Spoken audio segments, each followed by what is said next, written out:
This past Saturday evening, NAB vets, along with LEAD, Learn and Educate About Dystonia, came together to celebrate our second annual New England Media Awards with the subtitle, Can Do, curing all neurological disorders like dystonia and PTSD. We feel that the best way to get our message out is through our local media outlets. Thus, the New England Media Awards was born. With this being Veterans Day weekend, it was only appropriate that we ensure that veterans working in media are acknowledged. Though some were unable to attend, the few that did are highly respected and admired throughout our New England region.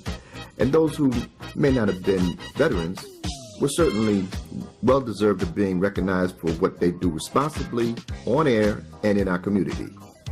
Our keynote speaker was Derek Collins, who not only shared his revealing personal story, but eloquently articulated the necessary research that the Department of Veteran Affairs, in collaboration with both public and private institutions, is engaged in with research to find a cure for neurological disorders with specific emphasis on PTSD. We look forward to honoring the class of 2019.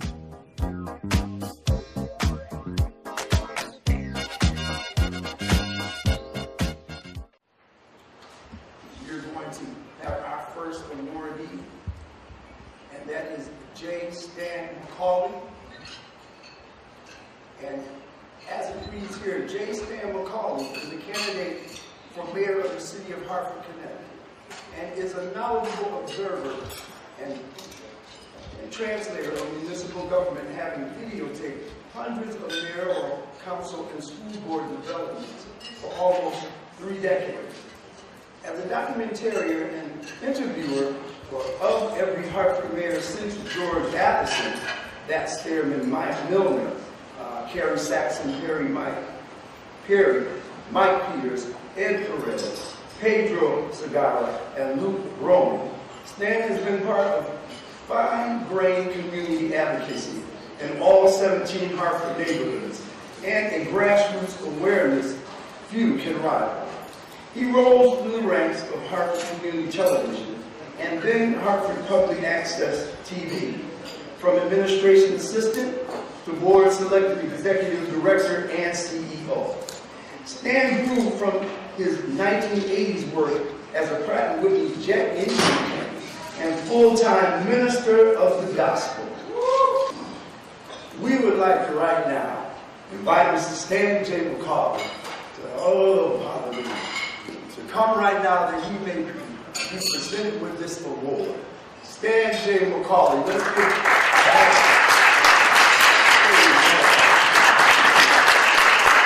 we got a little more than that.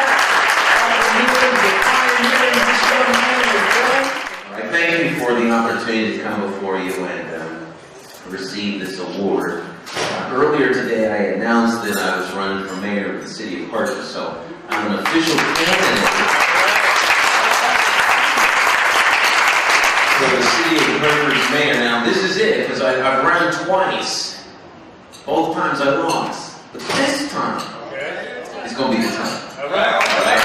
So we're going to claim that in Jesus' name. God bless you all. Please jump in. Our next awardee, in the person of Curtis S. Bosworth. Curtis S. Bosworth is most known as primetime DJ Kurt T.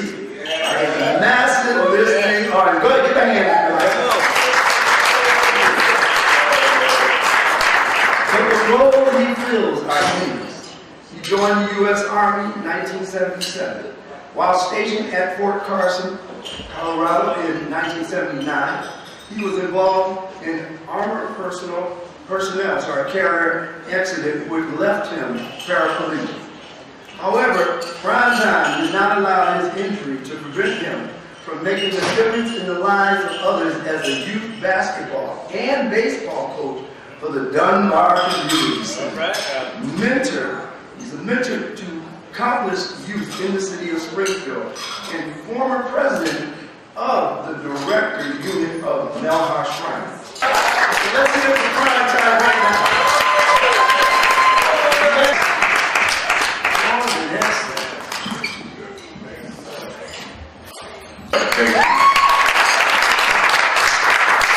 I really wasn't expecting to say anything, but I greatly appreciate NAVVETS and Lee for presenting me with this award. I'm greatly honored and humbled to receive it. I love what I do, and I do it for the people, man. Each day I go to the radio station, I get a call, they tell me how much they appreciate what I do, and that gives me more motivation to come back and follow me.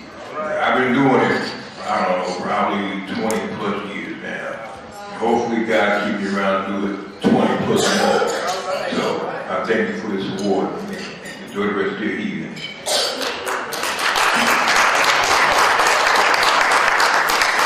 Come on, let's give it up, let's give it up. We would now like to invite Brother Kenneth Barnett up here to receive this media award. Come on, we have a little more. Because see, when I'm talking about giving some hallelujah, some hand praise, I'm talking about giving it for the purpose that is God that did this. To God be the glory, amen. I'm just grateful and honored that I'm being recognized this evening. God has been very good to me down through the years. My mom is here, Grace May Barnett. Amen. And she made this all possible with the help of the Lord. So I just want to say thank you. Certainly the promise has been around since 1987, both on commercial and nonprofit radio. And we just try to do the will of God. We're not perfect, but we strive for perfection. Pray our strength in the Lord.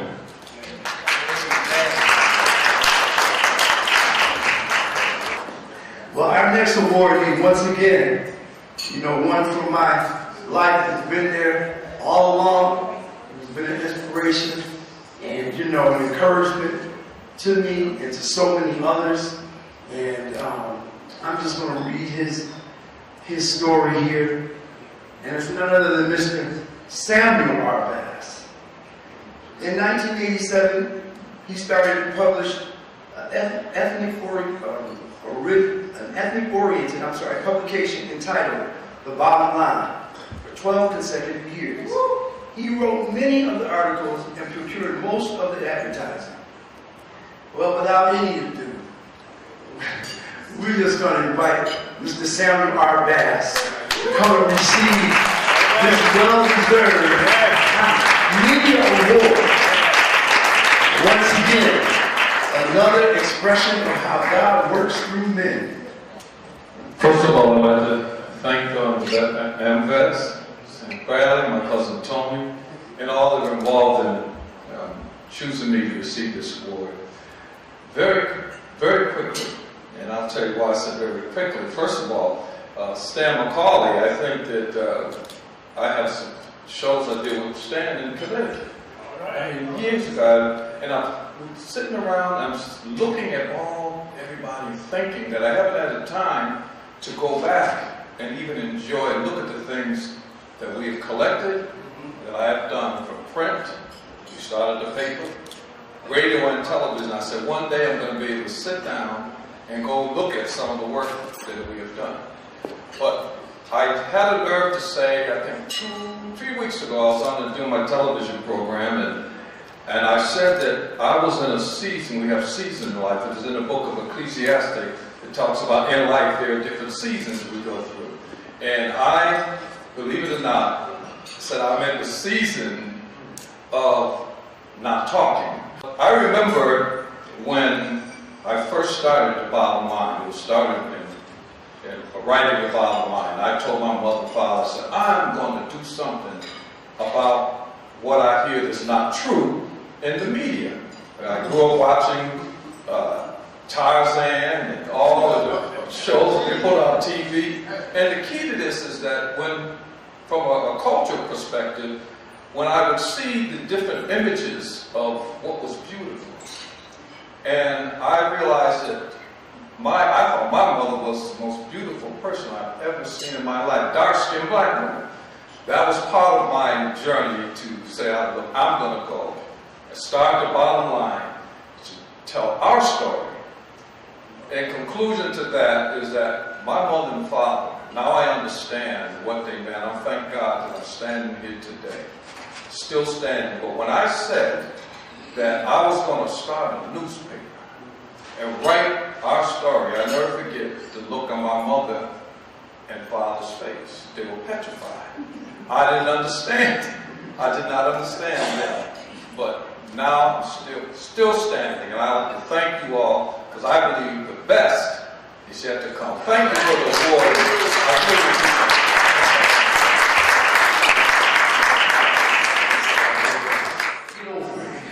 it. But we want to call right now someone who can give you a little more insight on Mr. McLaughlin. None other than one of those blessed, anointed offspring, my hero. Come on up here, Miss Baltimore. Let's give God some praise. And then call him more. Giving honor to God, who is the head of my life.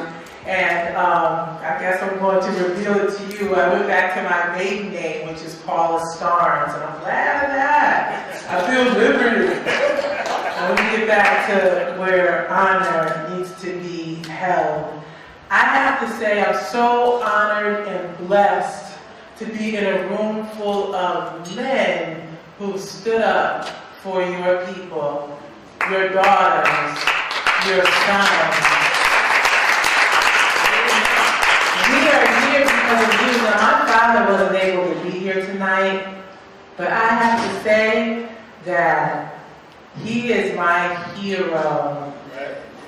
I'm a woman of God because my daddy, he didn't preach the gospel, he lived it. He'd get on his knees. Even now, he's 86 years old. He gets on his knees to pray. Thank you, Jesus. Yes.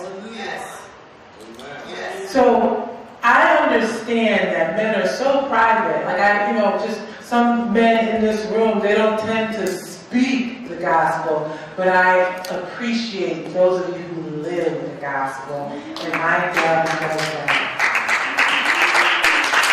I am a blessing with my father. I've been able to do so many things because of his tutelage. He's been the van driver. Now, after retiring from the Air Force after 27 years and making it through segregation, and even not being put on the front line, being able to be an air pilot instructor, that's deep to me. But he was able to do that and then go to the bulk mail of the post office and become a supervisor and retire from there, and then become YSET, Youth Social Educational Training Academy, his daughter's youth program. He was the van driver, and he was also the security guard. So I'm not going to stand before you long, but I just have to say my daddy has brought me to this point. I am so proud of what I've been able to accomplish because of who he is.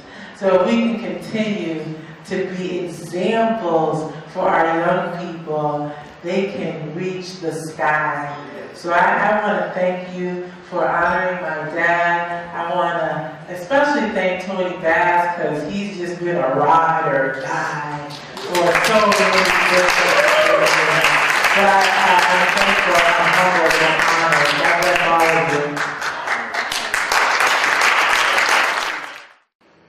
I grew up in an era when his leading got him talked about, got him jailed, got him beaten. But, you know, he didn't stay down, and he rose up to have some truly amazing accomplishments. And so, this media award is more than a media award. But we're going to do our best to honor none other than Mr. Ben Swan. Can we give a hand praise to God? Thank you so much. Good evening. Good evening. First of all, I want to give praise to Rita for allowing me to exist. All right,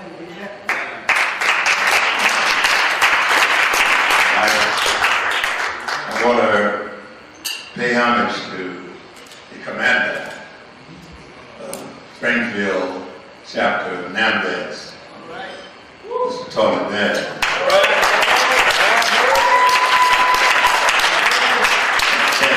And all the members of the Springfield chapter and all the members of NAMVET across the country, and wherever they may be. And to the honorees this evening, I'm pleased to be here to join you in this celebration and to pay homage to you for the work that you've done. And I don't remember what Jail's award was called. I don't remember it, but I know that he deserved it. I mean, I know that he deserved that, but a whole bunch of others. So, and Sam Brass was talking about inside.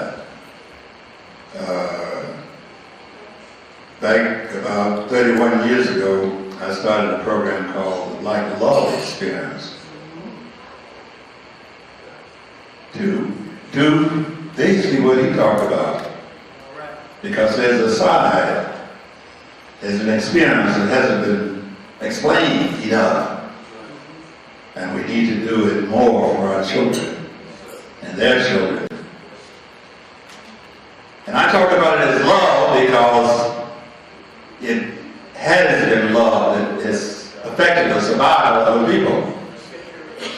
And I'm talking about real love, I'm not talking about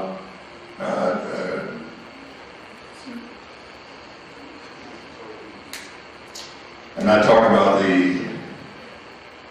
kind that you see in the movies. I'm talking about that survival love. And sometimes people exemplify it and don't even know it. And that's all right. But it is important that we understand history, that we read history, that we research, and that we know what we're talking about when we talk about the history of African people. And it is the connection to all of civilization. And from time to time, on Friday mornings, I will tell you that it is a connection to all of civilization, and if you want to know about civilization, you need to know about that experience. You need to trace it all the way back to where it came from. And you need to talk about all the elements of it. That's what our job is. Thank you. Thank you for this honor. Ed Cohen is a Springfield, Mass-based freelance photographer. Should somebody say photographer? Who has been photographing in the Pioneer Valley for over 30 years. He is it seems longer than me. He is a former UMass Amherst student and is currently studying graphic arts, photography, and video production at Springfield Technical Community College. I told you, it doesn't stop. Ed's studies have concentrated on diversity in communications and has based his photography on pursuing diversity in his imagery. He has had many photographic exhibitions throughout the area, including University of Massachusetts, Northampton Center for the Arts, the Springfield Museums and Libraries, and the Carberry Gallery at Springfield Technical Community College. without further ado, can we get the man that never hardly rests without a camera in his hand to just step up here and be awarded this media award for our second? So I really appreciate this award, and especially since it's for the dystonia, educational project. A couple of years ago, I had a stroke, and it damaged my speech. So I understand how it is sometimes when you have to work and you have a problem, you have a difficulty with that. And I think it's really important, these events are really important now, especially with what's happening in the news. Because if you look at what's happening in the center of our country, Washington, that we have a president who doesn't like the press and media. So, and there are some of the press folks are not allowed into his programs. So it's really important to support the press, video, television, radio, and newspaper, and make your voices heard. You can't be silent. You have to speak up, because otherwise, people like that will just keep on going. Okay, and hopefully we'll have a change in a few years. But thank you, though. Thank you so much. Appreciate it.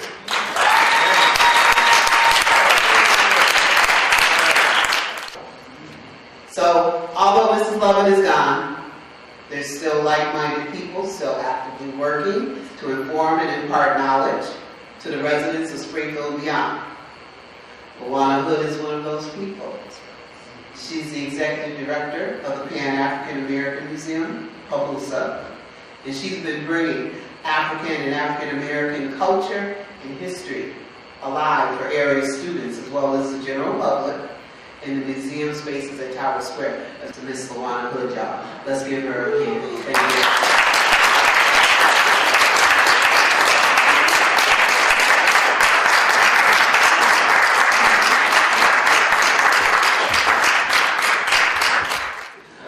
I plunged into the business of creating something out of nothing.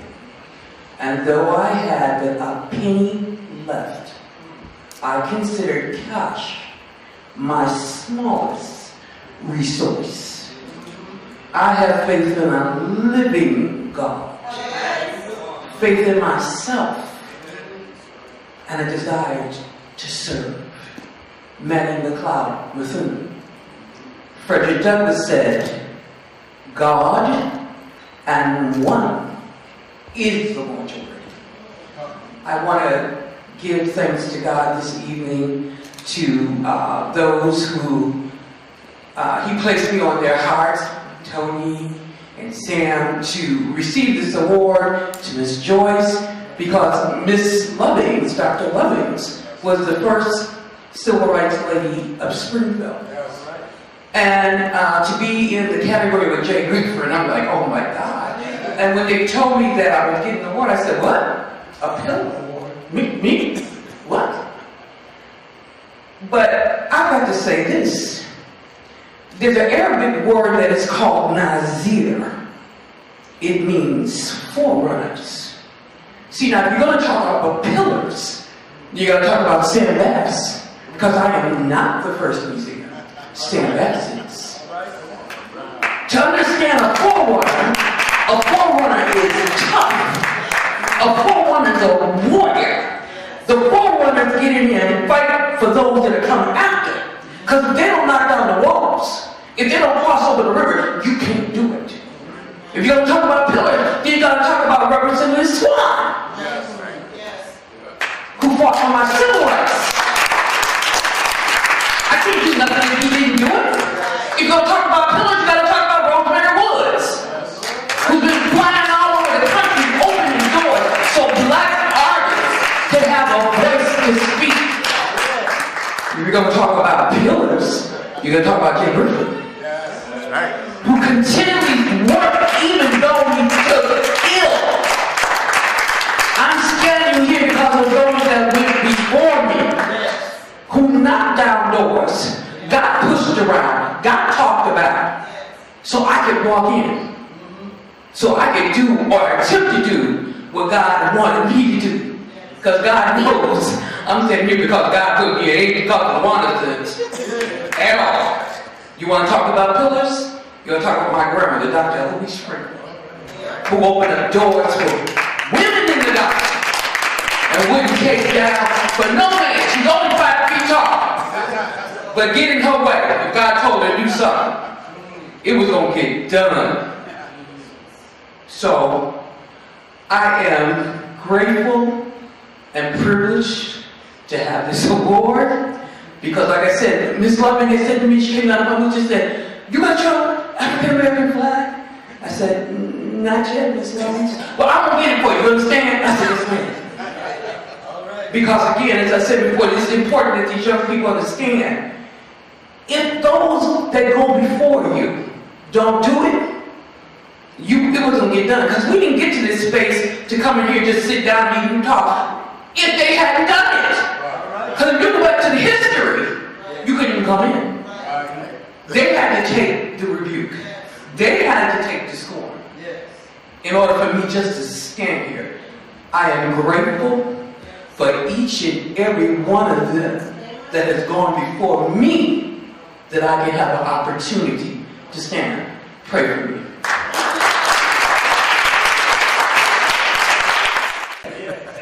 Gerald J. Griffin Sr. is one of 16 children. 9 boys and 7 girls born to Andrew and Geraldine Griffin. God bless them. He was born in Springfield, Mass. And attended the local public schools. Jay is a graduate of St. Edward's University, Austin, Texas. He is a retired administrator. He supervised an HIV/AIDS counseling and testing program and a staff of case managers who provided client services for people infected with the virus. He was also program director of Northern Educational Services Incorporated, substance abuse program. Jay has a long history of community service, and I concur, dating back to 1969 as one of the founders of, somebody say it. Come on, say it again. As one of the founders of Harambe, which became a major African American festival in the city of Homs. Another proud accomplishment is that he is co-founder of the, say it somebody.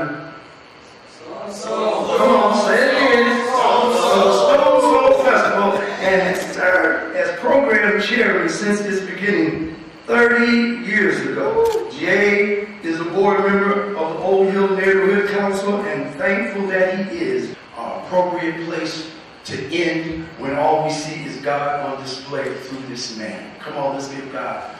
Hallelujah.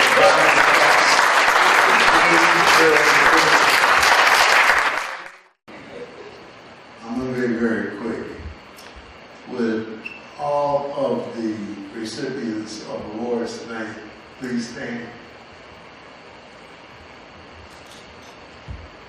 It's such an honor to be in a celebrative mood with you tonight. That Ben Swan was talking about, that Black Love experience, that it's us. Yes. That determines what we achieve. We can do anything. I got a telephone call from the University of Massachusetts to ask me to come down to Hermosa. So I went down there, and Luana was talking, and she talked historically about my family. Told me things that I had never heard before. How we got up north to over here. Right. And been here for over 100-something years. So it's up to us, folks. And I think occasions like this help it keep going. And I want to thank you so much for the announcement.